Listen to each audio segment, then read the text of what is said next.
Puji nama Tuhan.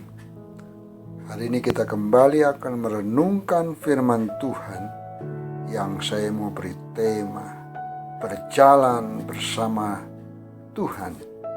Dalam firman Tuhan Mika pasal yang keempat ayat yang kelima, firman Tuhan berkata, biarpun segala bangsa berjalan masing-masing demi nama Allahnya, tetapi kita akan berjalan demi nama Tuhan Allah kita untuk selamanya dan seterusnya.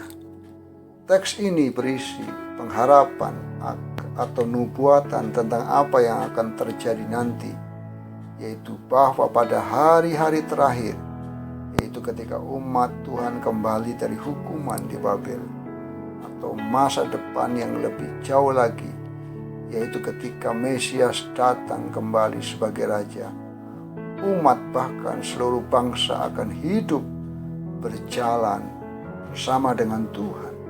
Hari ini kita belajar seperti apakah umat yang berjalan bersama dengan Tuhan itu.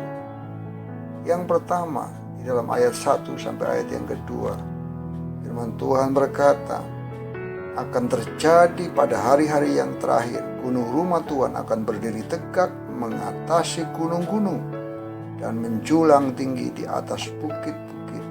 Bangsa-bangsa akan berduyun-duyun ke sana, dan banyak suku bangsa akan pergi serta berkata, mari kita naik ke gunung Tuhan, ke rumah Allah Yakub, supaya Ia mengajar kita tentang jalan-jalannya, dan supaya kita berjalan menempuhnya, sebab dari Sion akan keluar pengajaran dan firman Tuhan dari Yerusalem. Hal yang pertama adalah berjalan bersama dengan Tuhan berarti bersedia datang ke rumah Tuhan, mendengarkan pengajarannya dan mentaatinya. Inilah yang dinyatakan di dalam kitab Mika pasal yang keempat. Hal yang kedua, hidup berjalan bersama dengan Tuhan adalah hidup yang bersedia dipimpin oleh Tuhan, sehingga hidupnya penuh damai sejahtera. Ayat 3 sampai yang keempat mengatakan, Ia akan menjadi hakim di antara bangsa-bangsa dan akan menjadi wasit bagi suku-suku bangsa yang besar sampai ke tempat yang jauh. Mereka akan menempa pedang-pedangnya menjadi mata bajak dan tombak-tombaknya menjadi pisau pemangkas.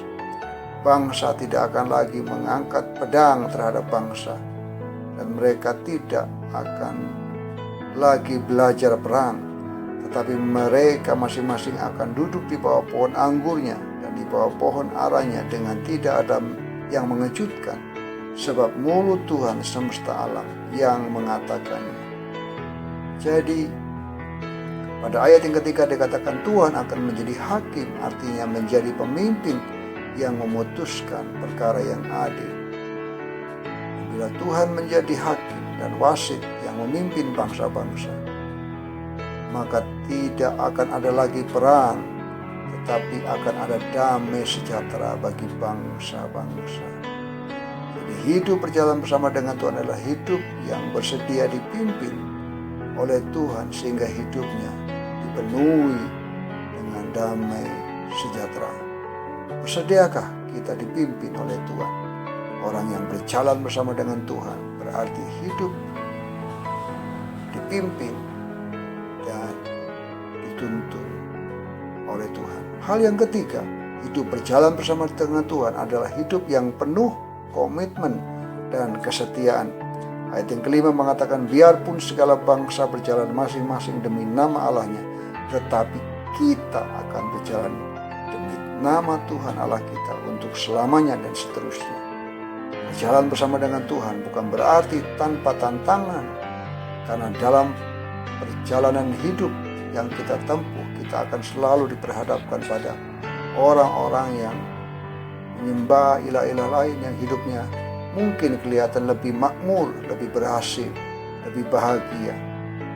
Sehingga kadang-kadang kita bisa tergoda untuk meninggalkan Tuhan dan memilih pilihan kita sendiri. Tetapi orang yang percaya bahwa pada akhirnya nanti Tuhanlah yang memerintah dunia ini dan mendatangkan damai sejahtera, dapat berkata, biarpun segala bangsa berjalan masing-masing demi nama Allahnya, tetapi kita akan tetap berjalan demi nama Tuhan Allah kita untuk selamanya dan seterusnya.